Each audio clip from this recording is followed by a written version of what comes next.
Good afternoon, and welcome to the Omicron Delta Kappa Educational Forum on Transformational Leadership in Action.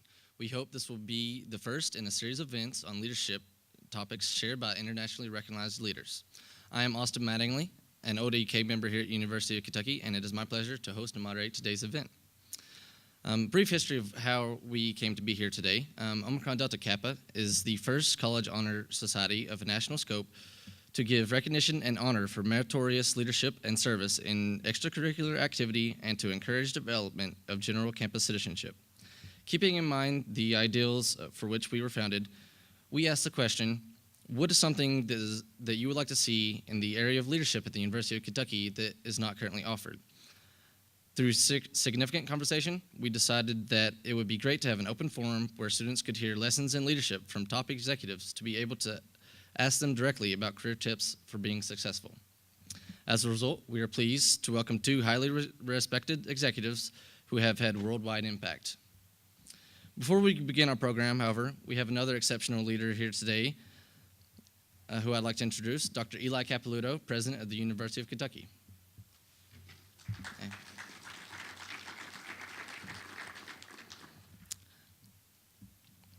Today, we are most pleased to welcome to the University of Kentucky's campus, Paul Rook, Chairman and CEO of Lexmark International, who will be speaking on transitioning from collegiate leadership to developing a successful career strategy, and Mr. William Johnston, the President and Chief Operating Officer of New York Stock Exchange from 1996 to 2002. Prior to that, he was the Chairman and CEO with a securities firm. Mr. Johnston will be speaking on navigating a successful career path through good times and challenging times. Following the presentations this evening, we will have an opportunity for questions and answers. If you have questions for our guests, we ask that you please write them down on the cards which we will have available. We will collect the cards and I will read the questions to the presenters. Also, immediately following the program here is an informal reception where you can meet and visit with Mr. Johnston and Mr. Rook. Now, to introduce our first speaker, Mr. Paul Rook is the Chairman and Chief Executive Officer of Lexmark International. He became chairman of Lexmark Board of Directors in April 2011 after being named president and CEO and elected to the board on October 2010. Previously, Mr. Rook was an executive vice president of Lexmark and served as the president of the Formal Imaging Solutions Division from July 2007 to October 2010.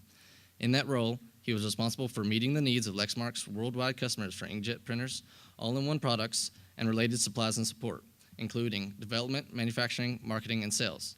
Mr. Rook has been with Lexmark since its inception in 1991, holding various management positions, and he began his career with IBM in 1980 as a manufacturing engineer. He earned his bachelor's degree from University of Michigan and master's in business administration from the University of Kentucky here. He serves on boards of the several nonprofit organizations, including the University of Kentucky College of Business Advisory Board, the Business Higher Education Forum, and Bluegrass Economic Advancement Movement. He is also interested in working with youth in many ways, including talking with them at forums such as today. Please join me in welcoming Mr. Paul Rook.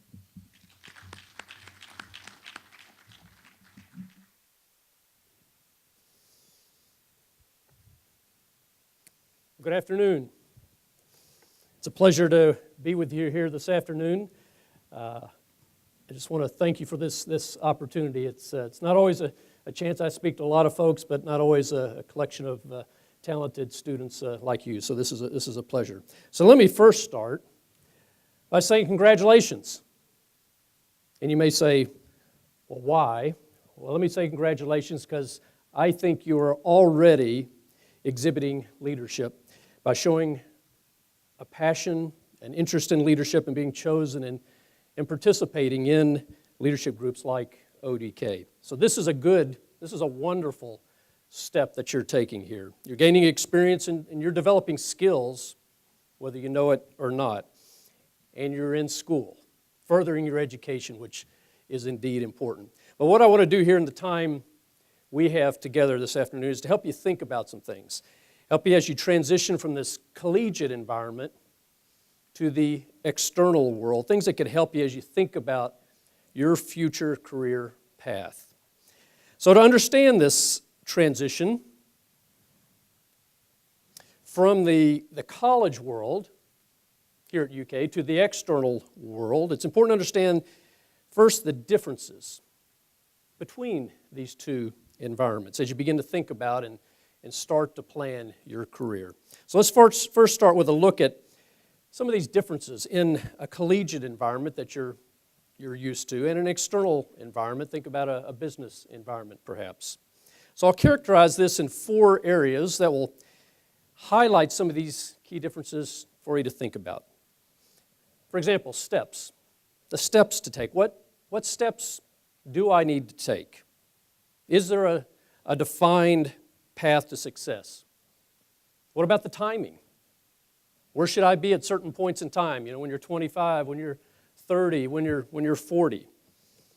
What challenges should you expect along the way? And what about feedback? Why do you need feedback? How do you get feedback? What feedback should you seek? Well, the college environment, if we look at these, is more defined. It's clear, it's more regular. I mean, think about it. There are certain defined steps you take as you go through your freshman, sophomore, junior, senior years, required courses, number of credits. The timing is clear, 4 years for most. Grad school, perhaps another 1 or 2 years. The challenges are regular, papers, tests, midterms, all that. The feedback is clear. You get grades.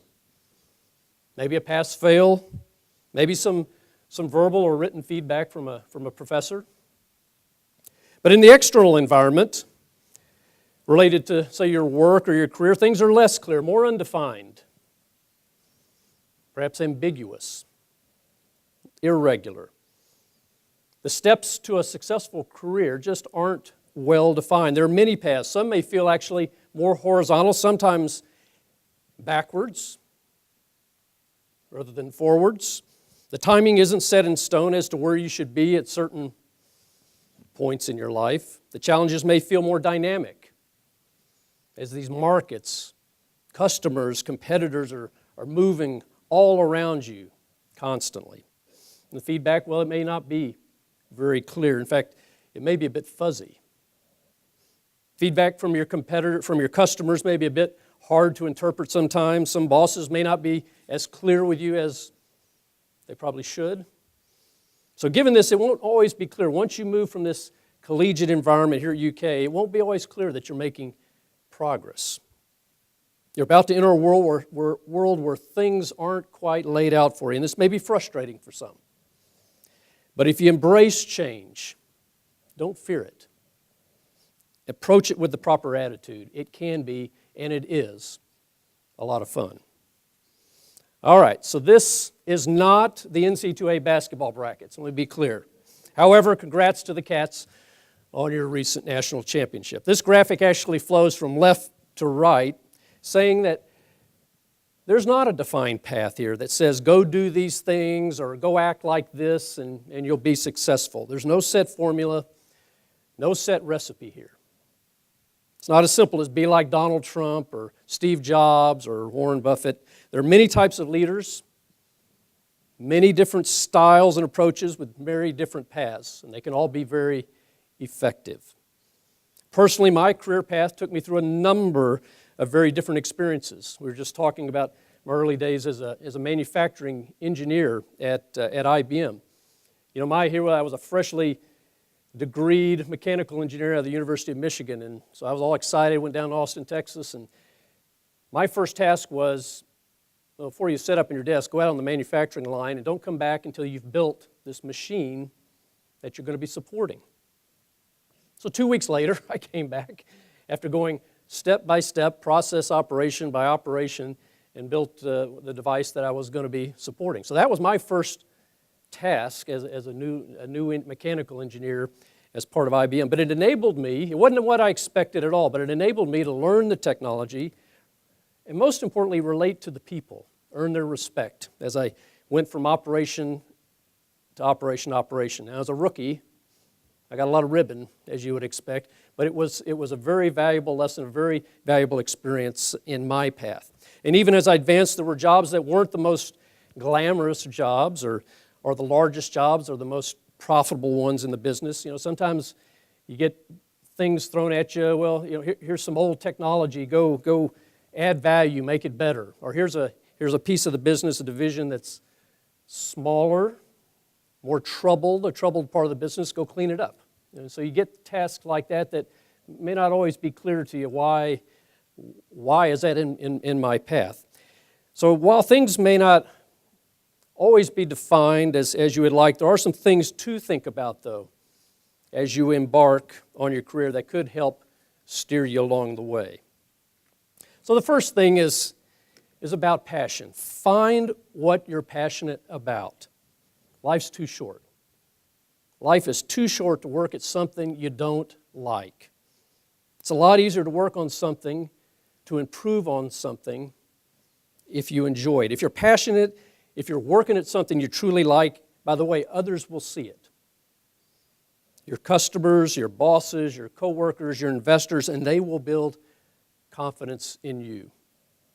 For me, I've always been curious about how things work, why things are like they are.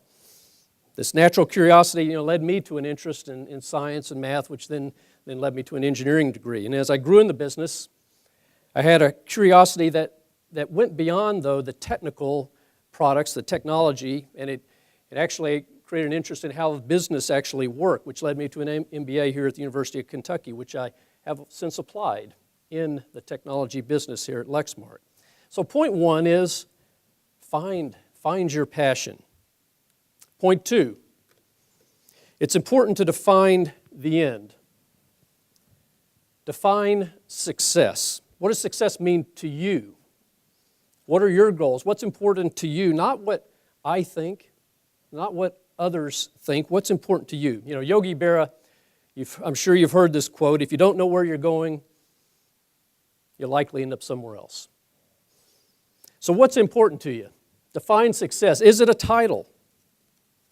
If that's what you're after. Is it balance between your work and the rest of your life? Maybe helping others gives you satisfaction. Maybe it is making money, accumulating wealth. Maybe it's managing others, having a large organization. Perhaps it's not working for somebody else, but actually being your own boss. Maybe it is working with others. Maybe it's the work itself. I didn't start my career with CEO as my goal. It was more about the work. Was the work challenging? Was it exciting? Something I had passion for.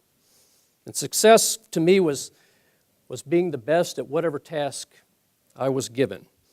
And as I grew, the title or the money, that was never it. It was really more about getting the chance to help the company grow, make a difference. That was what success meant to me. So point two, define success for you. Point three, develop a plan and get started. Once you know what you want, your passion, what's important to you, then you can start to plan a path. Research it. Get inputs. Get them from those that are already in the field or already in a position that you're looking at. Write it down. I think anytime you write something down, it helps to clarify the mind. Don't worry about it being perfect.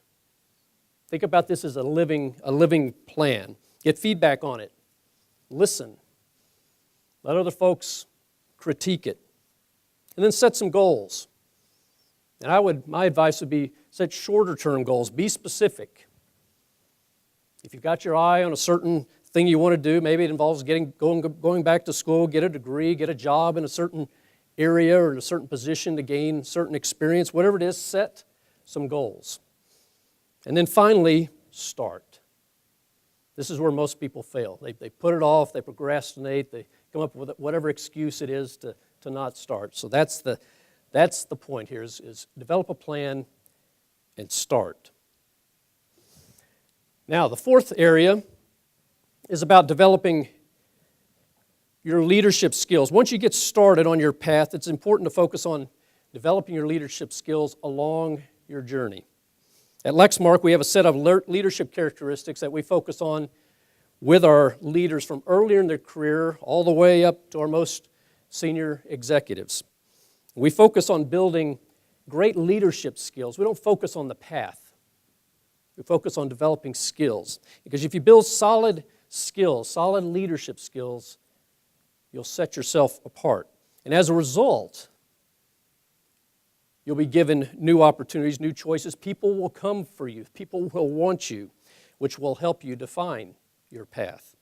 And that's a good thing. So let me describe some of these leadership skills or characteristics that we use at Lexmark to help our people understand what can set them apart and others as they progress in their career. And we define these skills around these two broad buckets. One is driving results, and the other is leading people. You know, on the results side, it's important to deliver. It's not just about going through the motions. Earlier in your career, you'll be most likely an individual contributor, using the skills you've learned here at UK, plus on-the-job training wherever you decide to work. These skills will be useful whether you stay as an individual contributor or manage a larger organization later in your career. And there are three parts to this that we focus on. The first one is all about the customer. Put the customer first. Every business, every organization has a customer. If you have no customers, you have no business. It's that simple. And successful leaders know who their customers are, and they get the organization focused intently on them.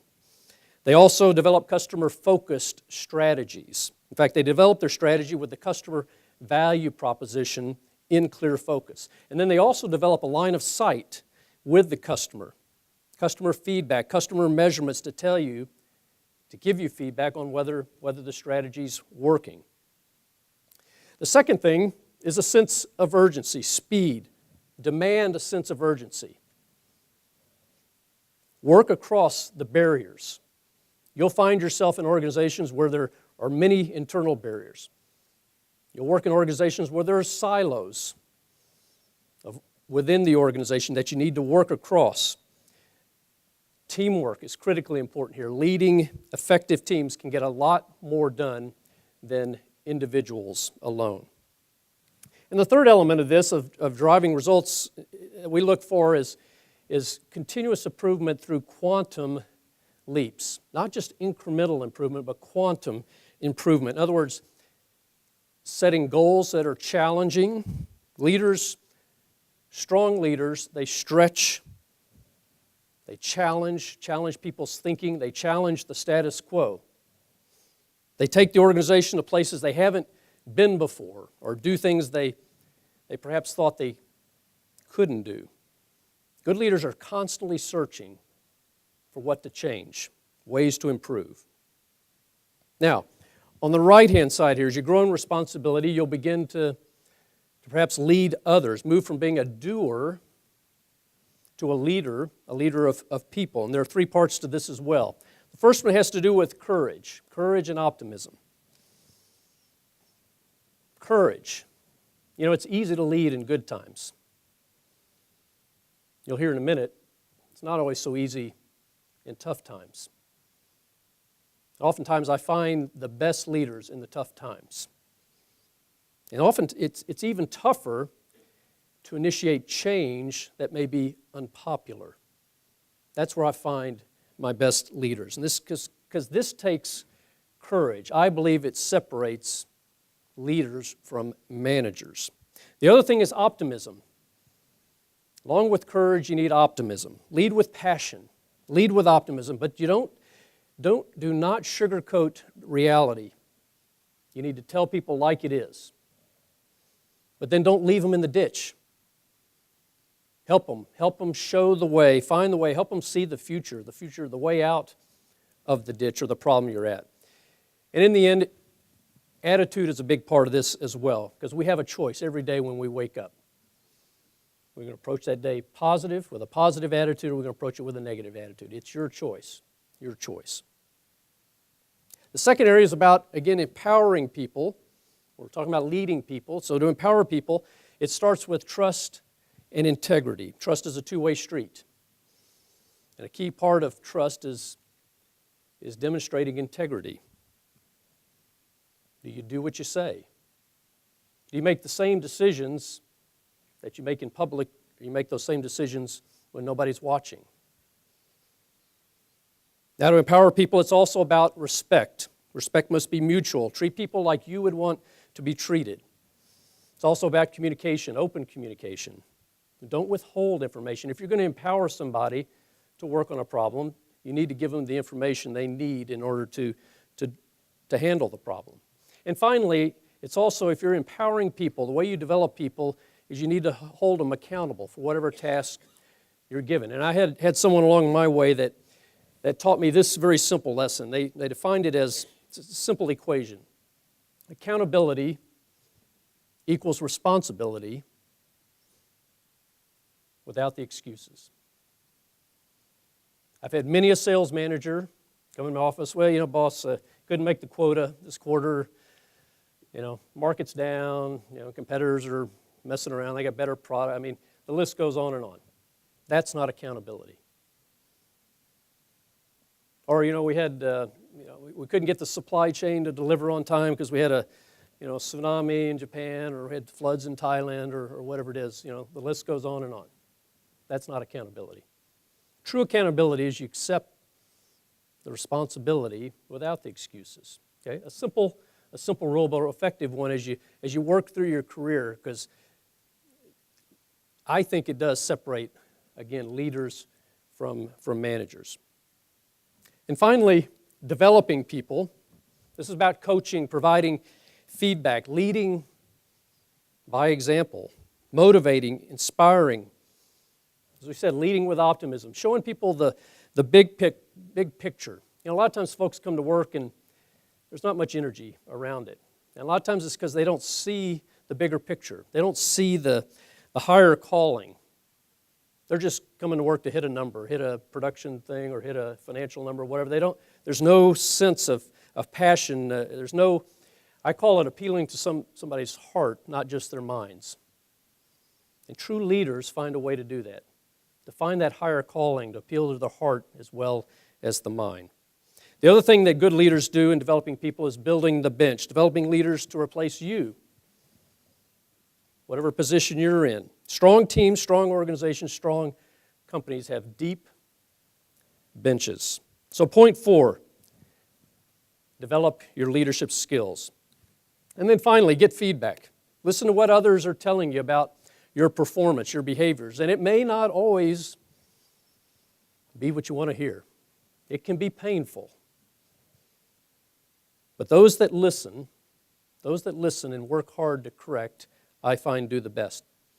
And the best thing, I think, is to get feedback from a range of people. Your boss, your mentor, could be family and friends, could be co-workers, people in your network.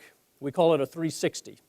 The more you can get a 360-degree view of yourself, the richer the feedback is, and the more you'll be able to correct things as you advance through your path. So there you have it. 5 simple steps to help you find your path and transition from this collegiate world here to the outside world. There isn't just one path. So focus on your leadership skills, and most important, find out what you're passionate about and what success means to you. And in all cases, find balance in your life to keep things in perspective, to deal with the stress of developing your career. And for me, that's my faith and my family. I find real peace there when the world is swirling around me. And for you, it may be something else. Don't know. But make sure you find it. It's important. All right, I'm going to stop there and turn it over to Bill, and then we'll be up here to take questions. Thank you.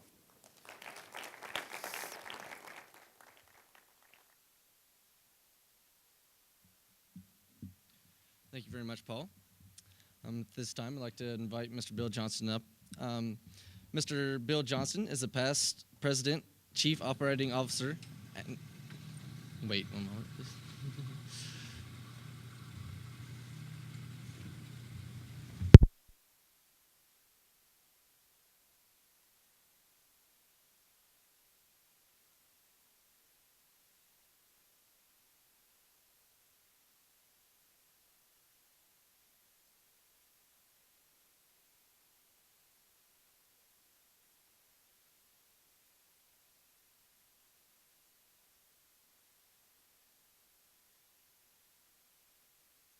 October 1987.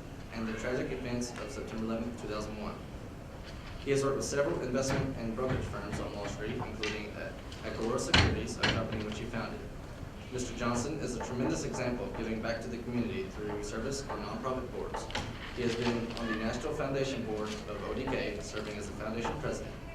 He has also served on the boards of Hollins University, Washington Lee University, New College in Florida, and advisory boards for the Jepson School of Leadership at the University of Richmond, Pace University, Lubin School of Business, and the Goizeta School of Business at Emory University. He has also served on boards of the Securities Industry Association, the Securities Traders Association, and currently with the Boys and Girls Clubs, and also with Friends of the DeSoto National Memorial. He received his degree in commerce from Washington Lee University. Mr. Johnson is married to his wife for 50 years this August, and he has 2 children, each of which have given him 1 granddaughter. So, please join me in welcoming Mr. Bill Johnson.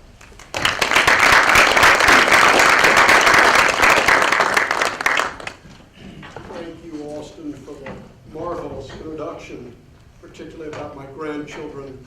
And Paul and I are both convinced they're much more interesting than children.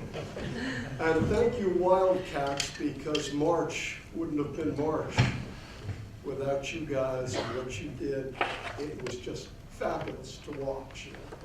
To tell you I'm addicted to that month of basketball, it's probably the truth. Austin suggested that I would talk about 2 horrible days. Paul and I can both talk to you at length about all the marvelous days, and there have been obviously a lot more of them than there have been of the bad.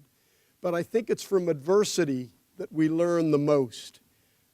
Whether it's adversity that happens through no part of your own dealing, or whether it's adversity like we will talk about in 2001, you're still going to learn things. And both in my career and for the institution for whom I worked, it was really a transitional effect on my life. So let's go back to a time when most of you students weren't even born, and that's Monday, October 19th, 1987. But to set the picture here, on October 16th, which was a Friday, Betsy and I, my better half of 50 years, and I were due to leave London, where we had been for the first ever release by GlaxoPharmaceutical of their earnings in dollar terms. It was a company that listed on the New York Stock Exchange in July, and we were given the sole franchise to be a market maker in that security. So we went abroad, had a marvelous time in London, were wined and dined and all of that good stuff. And Thursday night, the biggest storm in over 100 years roared through London. And as I went out to jog the next morning in Hyde Park, there were massive 100, 200-year-old trees that looked like they'd been hit by bowling balls and were lying flat on the ground. It was really a very, very interesting storm. Well, we got out of London. We were about 3 hours late and got back to New York. And I had several phone calls on the answering machine basically saying, hey, the market was down sharply today, and we are way over our position limits for what we normally would carry on overnight inventory in our stocks, and we are very, very concerned. This is my partners obviously leaving this message on the phone. We were running a small book of stocks, about 30 companies, and our average inventory was generally about $10 million worth of long inventory and about $5 million of short inventory to hedge our positions. And we did this on a cash capital of about $10 million cash. So we were leveraged, but if you want to talk about leverage, you can ask in the Q&A about the likes of Bear Stearns and Lehman Brothers in 2007 and 2008, and you'll really begin to understand what leverage was. The exchange forbade us to have leverage of greater than 4 to 1. and they were all over our cases collectively if we got anywhere near 3-1. So that meant I could go to about $30 million of cash, of $30 million of inventory, on the assumption that my bank would loan me the other $20 million I needed to pay for those positions. So we enter into Monday morning, and some of you may know what happened that day, but the market was down 22.6% in the Dow Jones Industrial Average on 500 and some million shares, which was the busiest day ever by a factor of, you pick the percentage. And the Dows were down over 500 points. In fact, one of the great stories that came out of October 19th, 1987 was Mr. Greenspan had just been elected, nominated, put into office, and he had gotten off a plane in Texas, I think it was, and was told the market was down 500. And 500 what? 500 what? 500 points. And he said, oh my Lord, what happened? Well, that's what happened. We had an economy where the dollar was pretty much in free fall. We had some true economic concerns, which you are seeing some of right now in your young lives, particularly those of you that have borrowed to go to college and borrowed to do other things in your life. So be aware, be aware. So what did we learn at the end of the day at the New York Stock Exchange about this event that transpired? Well, first of all, there were about 55 market-making firms that I would call mom-and-pop shops. And mom-and-pop shops are 2, 3, 4, 5-person firms. We had 3 general partners and a couple of limited partners, and the money was all ours. And it was basically money that we had raised ourselves or raised from family and friends. While we were not a public company, we did have stock. We were a company that had stock, so there were ownership percentages. To dazzle you, we lost $3,113,000 that day, or 31% of our cash capital. Now, before you can ask me, did we make it back? Yes, we made it back. It took us about 10 months to make it back. So what went through my mind and what went through the minds of my partners that evening as we convened a board meeting in our office, and we called our 2 outside directors and got them on a conference call? Were we going to be open for business the next day? We guessed that we had about $45 million worth of inventory.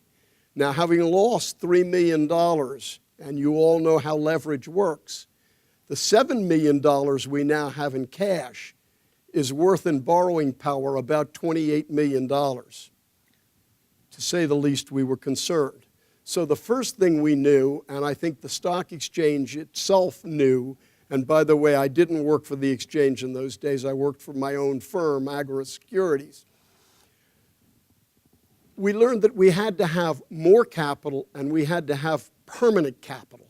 We had to go out and raise real money so that if this kind of event ever happened again, that we could survive and we could basically say, gee, we're open for business tomorrow even with $40 or $45 million worth of inventory.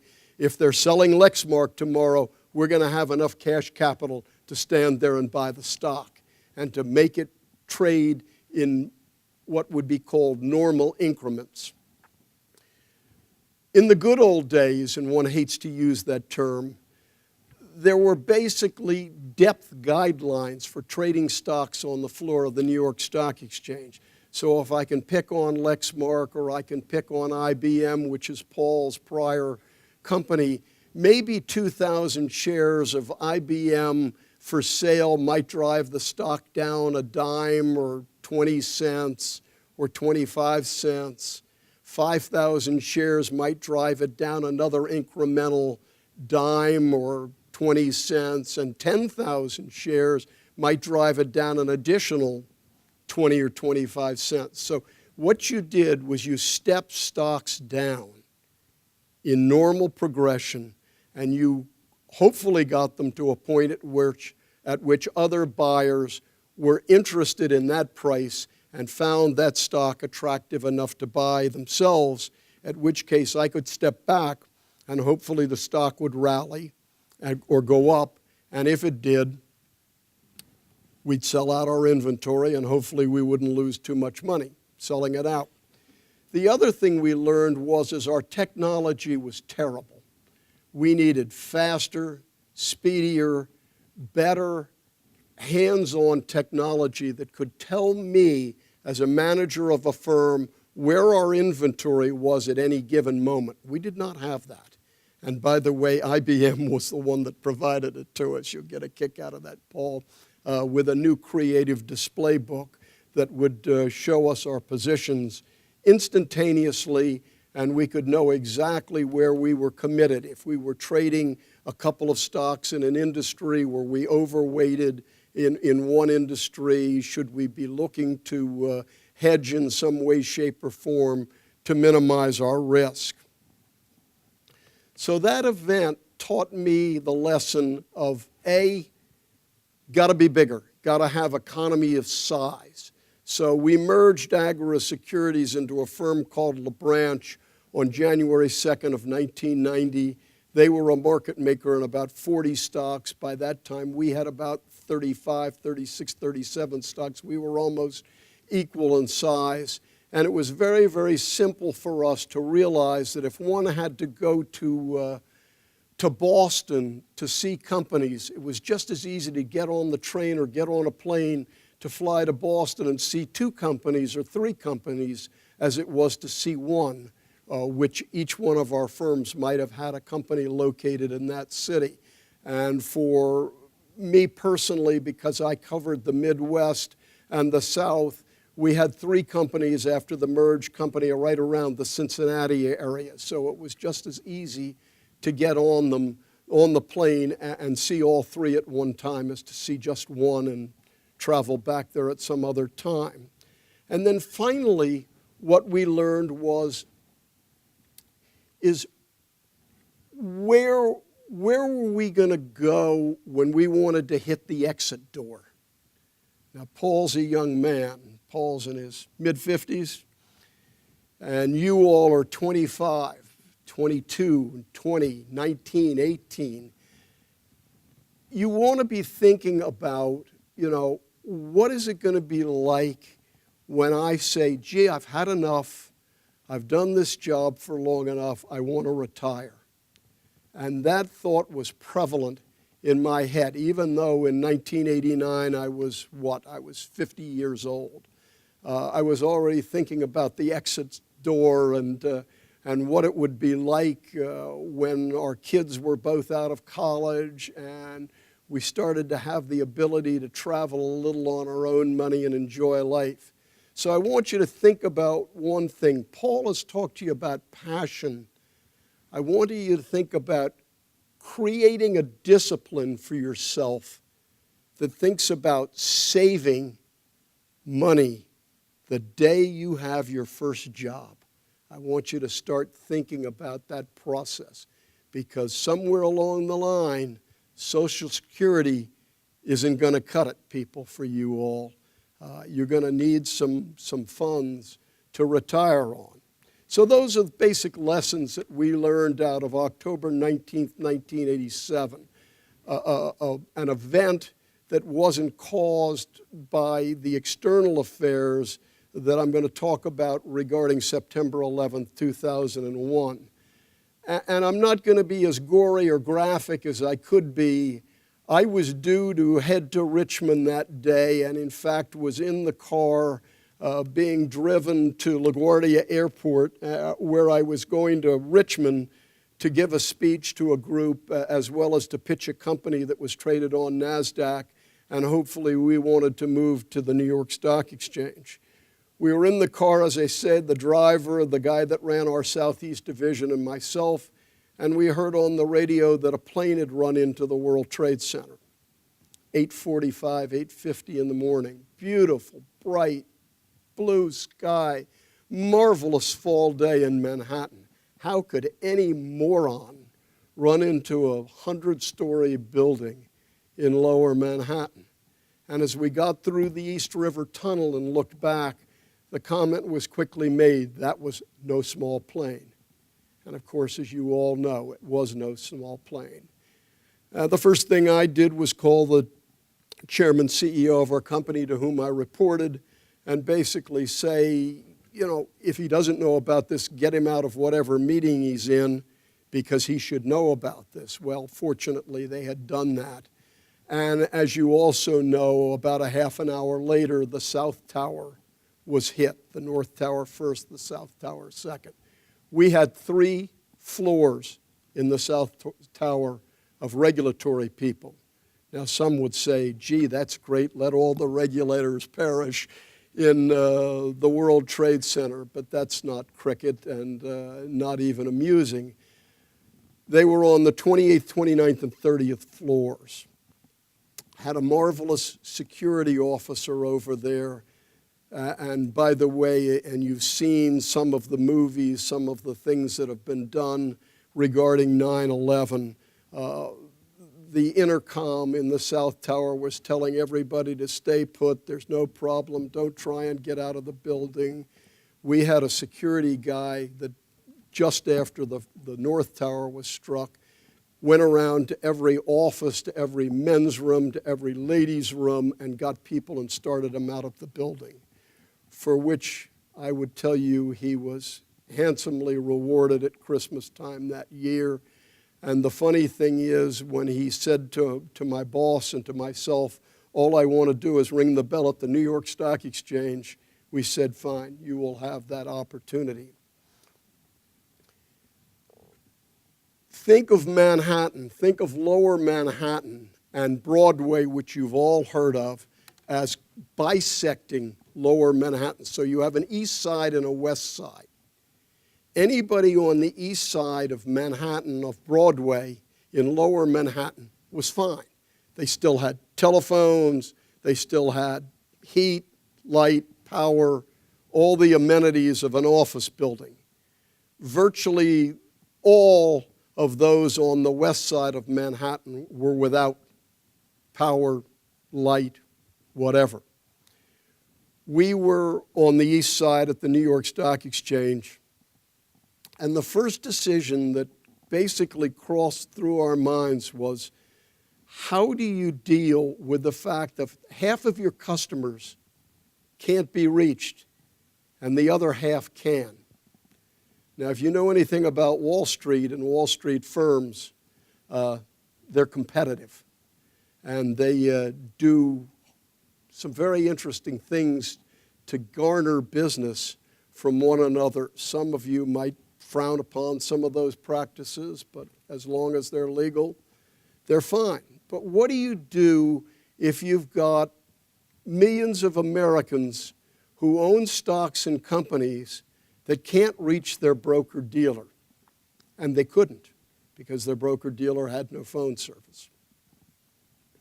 So we made the immediate decision to basically shut down the stock exchange and keep it shut down until these firms could get relocated.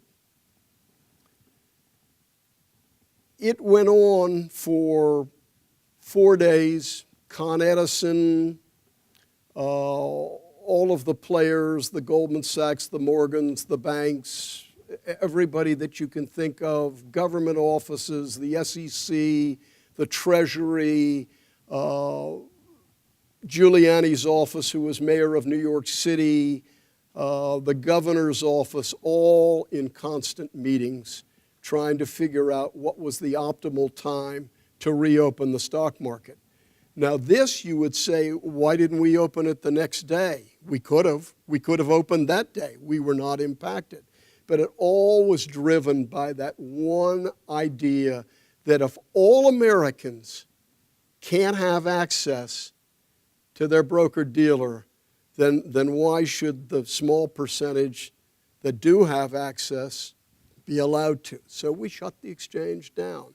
We have been second-guessed for years and years. After that, coming up on 11, as you well know, it was the right decision. And it was very, very troubling to me and really very, very depressing to me because you wanted Americans to have the ability, if Lexmark or IBM was going to trade down as the market did when it reopened that Monday, the 17th, then let's give people the opportunity to buy that stock if they think it's cheap. So that was the driver on that. Now, what did we learn out of this event? We learned, first of all, that regardless of whether we could run or not run, we had to have a backup site. So that was done soon thereafter and was done out in Brooklyn, which once again the second guessers had a field day with because you were really only about 12 to 15 miles away from the New York Stock Exchange's main location at the foot of Wall Street.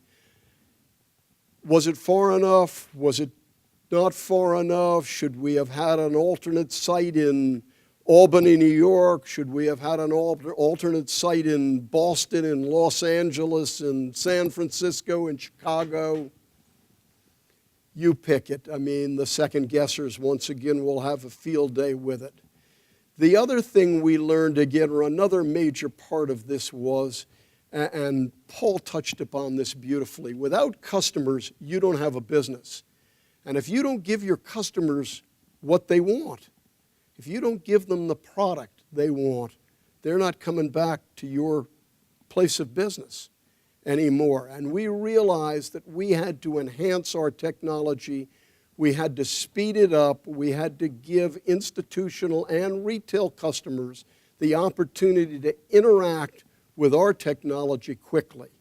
And we designed the business so that the least sophisticated investor, the grandmother sitting in Keokuk, could enter her order to buy IBM and have it treated with the same respect and the same speed as any major institution you can think of. We kept developing that function. Plus the fact that we learned, as we also learned in 1987, that we had to have more capital for our member firms to run their businesses. And this has become, to you in your lives here, having looked at 2007 and 2008, and seen what I talked about with the firms that went out of business, you've seen what leverage and what insufficient capital can do. And in fact, it's your taxpayer money that bailed banks out and saved this whole economy from perhaps a more catastrophic kind of event. So I think I will stop there. I will let Austin collect up the questions, and Paul will join me back up here, and we will answer any question that's on your collective minds.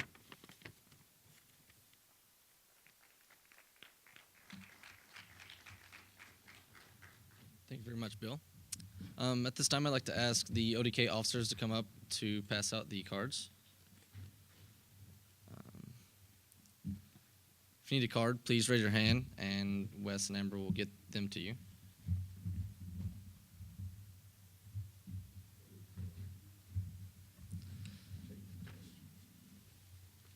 Just pass the cards to the end of the aisle, and Wes and Amber will pick them up at the end. We will start with a few questions from the members of Omicron Delta Kappa. For both of you, what was the greatest lesson you learned in college that contributed to your success? I'll start. I was a mechanical engineer, my undergrad, and I think there was lots of homework, lots of labs, lots of everything, and I think the best thing it taught me was preparation. Managing my time and being prepared for anything and everything that was put in front of me. And some people say, well, you get lucky sometime, but you've heard the saying that luck is what happens when preparation meets opportunity. So I'm a believer in preparation, not luck, and I think that was probably the biggest thing that taught me. College for me, if I had to do it all over again, I would do it 180 degrees differently than I did it. I have more failure stories of college than I have success stories. My great success story was meeting the woman that I'd marry in 1962, but unfortunately it had a great impact on my grades and the time I spent studying in college. So the successes you can count on a few fingers, and the mistakes I made, gee, I'd love to do it again, Austin. Is there a replay here that one can do to take different courses and to not date 8 nights a week like I did? All right, thank you.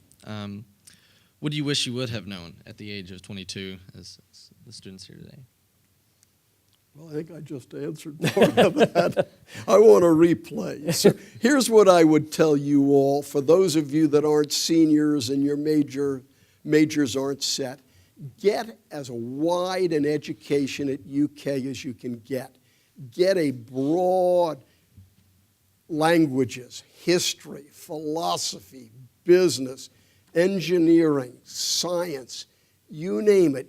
Get a good look at as many courses at UK as you can get in as many different disciplines, because you're going to go to work for Paul's firm, or you're going to go to work for the New York Stock Exchange, or you're going to do any number of things, and your boss, your firm, is going to teach you the job. So come out of UK with the broadest education you can get. You know, Austin, I think, I was very focused at that time on learning engineering and all the technical aspects of that. And I found as I've grown in my career, it's less about that, it's more about communication. And having, to dial the clock back, and has spent more time on learning how to communicate, how to take something that's complex and make it simple, communicate it simply, how to craft a message. I mean, I find whether it's to external audiences or to even internal audiences at Lexmark, I mean, the communication skills, and I find that, there's not a lot of, particularly we hire a lot of engineers, and engineers who can communicate is too rare. They're too rare, and they should be more plentiful. So communication skills, I think, are a key thing. What has made the difference in your leadership style, and how has your leadership style changed? Well, for me, Austin, when I was running a member firm of the New York Stock Exchange, as I told you today at lunch, my leadership style was throw them in the pool, and if they didn't sink, they'd swim across to the other side. That changed, and there's something very different about market making on the floor of the exchange, which I did for 34 of my 41 years there. When you're a market maker, you're doing the opposite of everything your brain tells you to do. They're all sellers, you have to be a buyer, as you heard me say. When they're all buyers, you have to be a seller. So this is totally different than what your brain would tell you to do.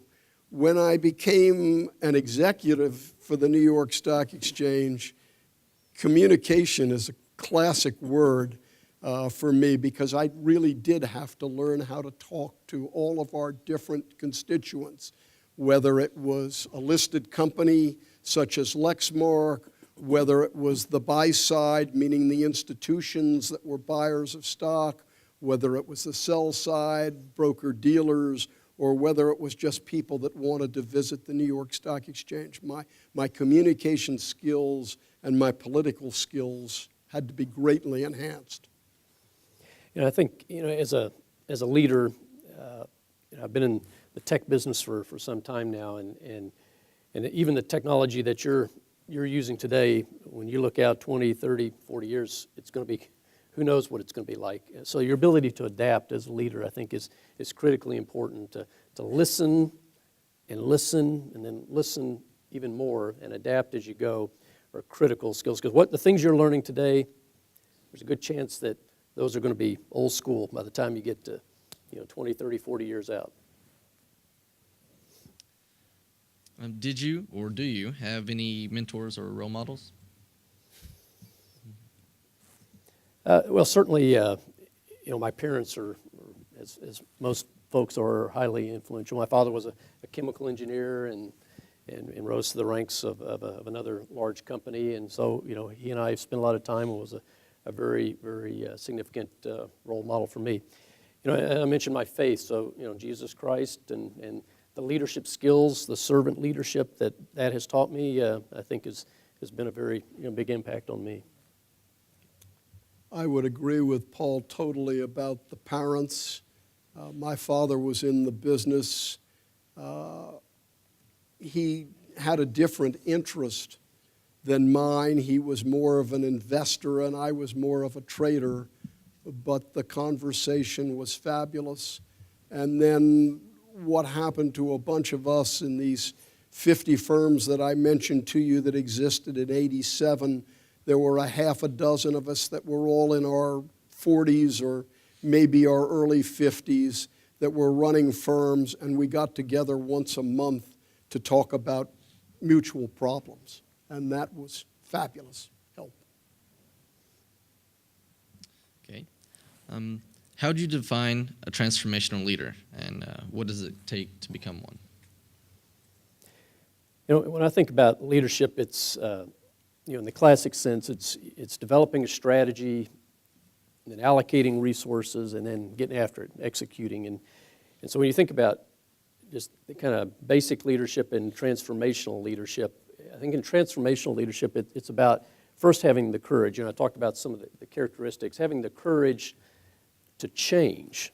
It's easy to lead and keep the status quo going, but when you've got to lead change, and sometimes it may be unpopular change, that is transformational leadership. When you have to have the courage to cause change, develop a strategy, and then a vision to sell it, because you won't have everybody giving you a standing ovation when you're up there.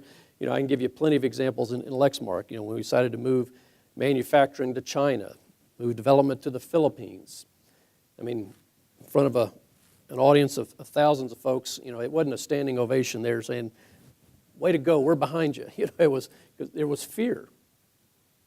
So transformational leadership first takes courage, the courage to lead change, the vision to sell it, and then I think it involves empathy, the empathy to understand, put yourselves in the shoes of the employees of the folks that are following you to be able to help them execute that change. So I think it's a lot about courage, a lot about vision, a lot about empathy.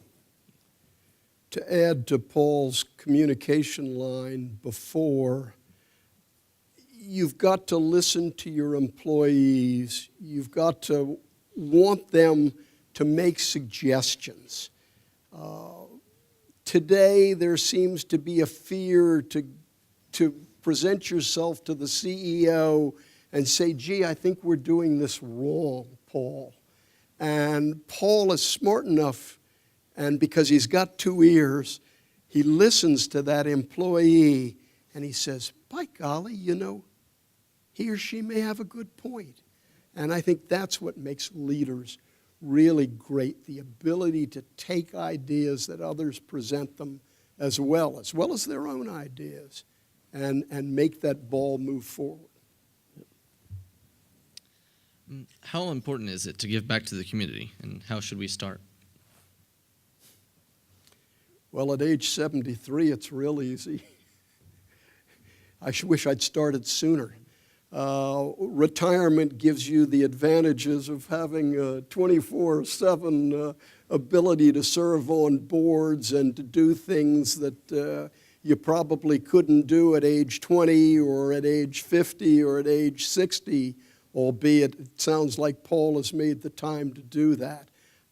We made a conscious decision, my wife and myself, a number of years ago, and I stepped down from the exchange in 2003, that the rest of our lives was going to be about giving back, whether it was actual charity and writing checks or serving on boards. And both of us have served both church and cancer research and schools. I mean, Austin, you talked about what I've done, and it's all about education. I will spend the last dime I have to my name on my grandchildren's education.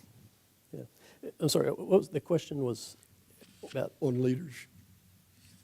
It was how do you give back to the community? Oh, get back to the community. Okay, right. Yeah. I agree with Bill. I mean, it's as important, particularly when you're a large entity in a community. I mean, you affect the community in a lot of ways that you're not even aware of. And we've got 3,000+ employees here that not only work at Lexmark during the day, but they're out in the community all the time. And you know, we turned 20 years old this year as a company, and part of my message, vision for all of our employees, not just here in Lexington, but across the world, was for 20 years, our customers have served us well, and we're still in business. So it's time to celebrate, not by blowing a horn, but let's give back.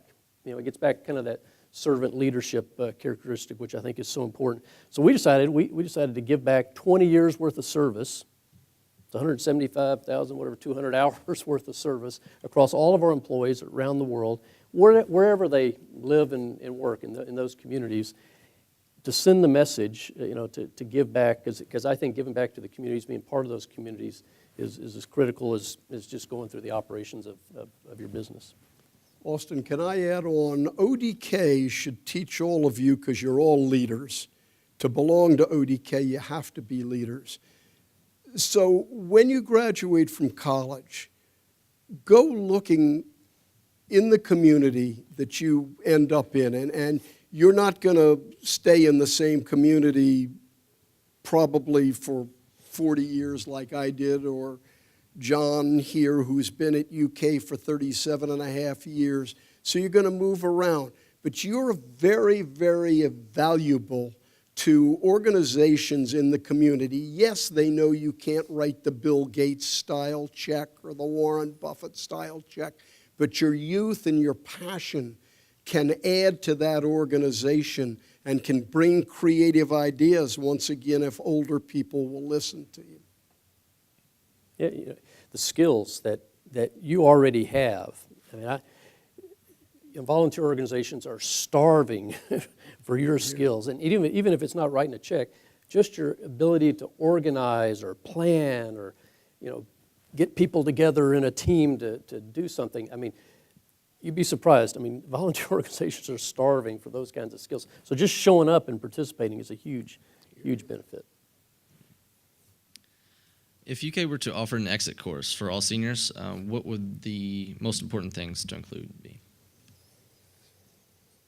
I think dealing with change, being change adaptive, because you're going to face it.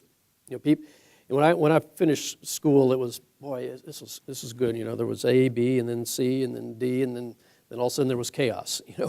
And because technology changes constantly, and you'd like to say, please just stop. Just stop. Hold on. Stop. And it won't.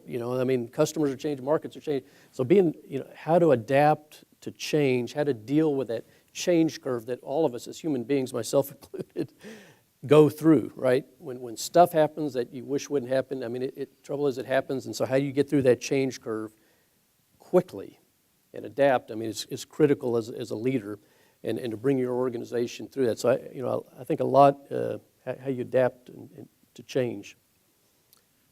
I think I'd bring in a career development person to all the seniors that are leaving here in May or whenever you graduate. And I would take a piece of Paul's speech, the passion part of it. Find a job that you can be passionate about. It may not be your first job, it may not be your third job, and you all are going to have more jobs than our generation has had. So that's a very, very important part of it, is understanding your passion and knowing it. Then the second piece of it I would add is find somebody that you can be passionate with. a partner, a spouse, a dog, a cat, and anybody that you can communicate with and have an understanding with about what you went through that day. And then the final piece would be exactly what we talked about in the question before, the giving back. Don't forget that University of Kentucky has given you a fine education. And when you get that first major paycheck, carve out a piece for UK or a charity that you're passionate about. Was it your original ambition to be where you are? As I mentioned, being CEO was never in my vision, and it was really about approaching each task and doing it well, and as they gave me more responsibility, then broadening my scope and continuing to focus on that particular task and doing it well, and I've been very, very blessed, very fortunate to have the responsibilities have been given to me. But to be honest with you, I didn't start day one saying, my God, I'm going to have that CEO job. It wasn't that simple. I never dreamed in a dream or a nightmare of being president of the New York Stock Exchange. I was happily ensconced on the board and was vice chairman when the chairman and CEO came to me on April Fool's Day, Monday, 1996, and said to me, I want you to come off the floor of the exchange and be its president. And I said, go away, expletive deleted, you bald, expletive deleted, short, expletive deleted, ethnic slur, expletive deleted, person, I have my plans in order, I have 2 years left on this board, and I am getting off the floor of the New York Stock Exchange. The best laid plans go agley, as Mr. Burns said. Yeah. Do you think people are receiving management training to the extent they did 20 years ago? Are they receiving management training? To the extent that they did. I think it's very different. It feels today, we work a lot more in teams, so there's more. How do you lead teams? How do you lead collaboration? I mean, that's much more evident today, I think, than it was 20 or 30 years ago. The other thing is the world has changed. I mean, when I started, our company was very U.S.-centric, and you probably read, the book, The World is Flat, and, all those things. I mean, it has changed. I mean, telecommunications things have made the world a smaller place. So having a global scope when you're managing is absolutely critical these days. And we try to, enable opportunities for folks to get outside Kentucky, get outside the U.S., get experience in other parts of the world. So if you have the abilities to do that, I mean, I recommend it, because the more you can get an awareness of other cultures, other ways of doing things, I mean, it's huge. It's huge in the markets we're in today. I can't comment, Austin, on that because I've been far enough away from it for the last 9 years as to tell you the business has totally changed. What do you do if you wind up under the misdirection of a bad manager? Learn. Yeah. Learn from them. I find I learn as much from a bad manager as a good manager. And what you learn is what not to do, because you're experiencing it. When you have a bad manager, you experience all those feelings, and rather than getting mad about it, learn from it. So when you have that chance to be in their shoes, then you've learned what not to do. And you'll be a better person. And you'll be a better better manager. And absolutely. And you will have, along your career, you will have bad managers, good managers. You'll have them all, because we're just all human beings and nobody's perfect. But my advice is bear through it and learn, because that's a valuable lesson in and of itself that you can use later on. I can't add anything to that. Paul perfectly said. When you think of the future, particularly the economy of the U.S. and the world, what do you predict? Predict the future. Well, I've learned not to predict. Yeah, my crystal ball has a slight crack through it. So I think that's a tough question, Austin, for any of us to respond to. You've got an election coming up here in November. There is maybe going to be some change, maybe not going to be some change, but I think sometimes people, because of the uncertainty, the inability to always predict, a clear path, then people say, well, it's no sense planning. But I don't believe that. I think you always have to plan. We set an annual plan, most companies do, but the reality is the plan changes about 30 days in to the year. And some people get frustrated by that because, hey, we just finished all this planning and now it's been thrown up because something's happened over in Korea or Japan or whatever it is. But get over it, get used to it. That's the world we live in, but it doesn't mean you can't plan. You have to plan. You have to know kind of where you're going, but adjust, be flexible and adjust because stuff happens.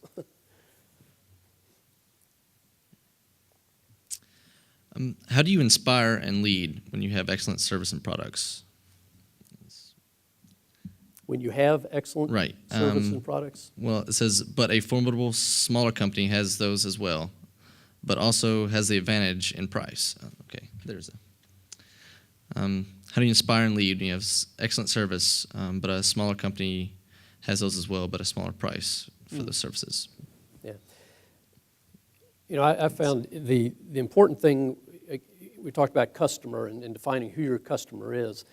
And with that, it's about getting clarity around the value proposition of your customer. And smaller companies, smaller competitors, we have plenty of smaller competitors across the world, and they have certain advantages. They're sometimes more nimble, sometimes they got less cost, so they can charge less.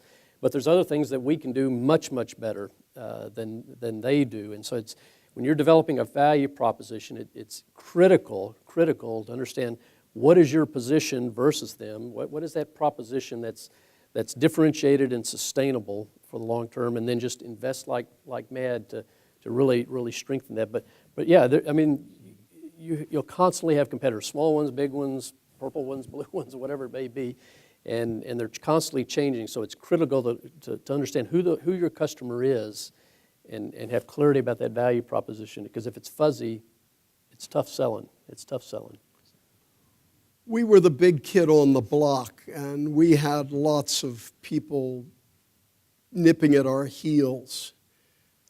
The thing you want to do is maintain a lack of arrogance, maintain your ability to realize that maybe somebody can offer a better product at a better cost, and you better learn how to offer that product yourself or that service yourself, and if you don't, you're history. And I'm sure that Paul has seen that in an industry where there are lots of manufacturers of products that he has on his shelf. Yeah, the hardest thing is, because particularly in the tech industry, commoditization is constantly happening, right? A new technology comes out, but then before you know it, a year, 2, 3 years, everybody's got it, right? So the bar just got set higher. So now the challenge is to keep finding that point of differentiation, that point of a new value that you can bring to market, but it never stops. And that's, it's tiring at times, but it's a heck of a lot of fun too, trying to find what that next edge, that next advantage is. I'll give you a statistic if you want, Austin. When I left the exchange in 2003, we had an 83% market share of all the stocks we traded. Today, they have an under 30% market share. Yeah. That's technology and competitors nipping. Yep. We often hear about self-improvement and working on weaknesses and improving strengths. Are you currently working on improving yourself in any way? Always. Every day. If you think you're done, and you're fooling yourself. Even when you got my position, you always are striving to find out, and so you have to get feedback. We talked about 360s, getting that 360 view, whether it's from the people that report to you, or for example, my board of directors, outside people. You want to get, so how am I doing? What should I be working on? And some people just hate that, just hate it with a passion, hate that feedback, because they want the positive stuff. Don't give me the negative stuff. But that negative, those are just gems. If you really internalize them and understand what the thing is, what the gap is that you need to work on, and then go to work on it, I mean, it can really pay dividends. So communication is a big thing. As I mentioned, it's a bigger piece of my role now. So I'm constantly working on how to crisp up messages, communicate it to different audiences. So I'm working on a number of things. An event like this challenges someone my age because you all are young and energetic and smart. And so it causes me to think about things that I might not otherwise think about. And I love it, and I beg you to challenge everyone my age with your thoughts, with your ideas, with your passions. One more question. Is there a role for humor or other characteristics that may not typically find in a leader for leadership? Yeah, heck yeah. Humor, because without humor, things get very tense. I mean, we're paid to deal with problems all the time, and so the stress is there, the tension is there, and good leaders use humor to their advantage. Sometimes when things get really tense in a room, in a meeting or whatever, just kind of throw a little humor just to kind of break that tension. It's a valuable skill, and I've watched folks use it very effectively. And it doesn't distract or doesn't draw people away. It kind of takes the edge off, where now people can really focus on a problem. So absolutely, it's a very very very wonderful skill. It brings the whole level down to a place at which you can think again and relax and begin to use your mind in the creative ways that every employer wants you to do. So don't be afraid of humor. And I think as a leader, humor about yourself. Don't ever let your ego, where you can't get inside or outside the door, don't let your head swell. I mean, humor about yourself can be very valuable, where people don't see you as this God on some pedestal. That you're actually a human being. You're vulnerable. You can communicate, relate to. So humor about the situation, or even about yourself, I think, can be a very valuable thing. Thank you. This time, I'd like to invite Amber Gay, the president of New Circle of ODK here at the University of Kentucky, to come forward and assist me with a special ceremony.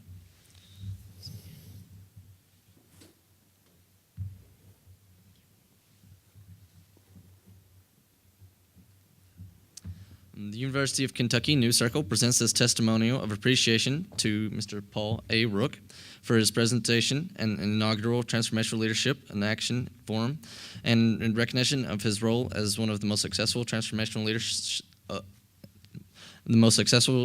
leaders of our time. Apologize, and as well as Mr. William R. Johnston. Thank you all very much. This is a small token of our sincere appreciation for giving your time and your insight to help us become more successful individuals and better citizens. Thank you all for attending today's event.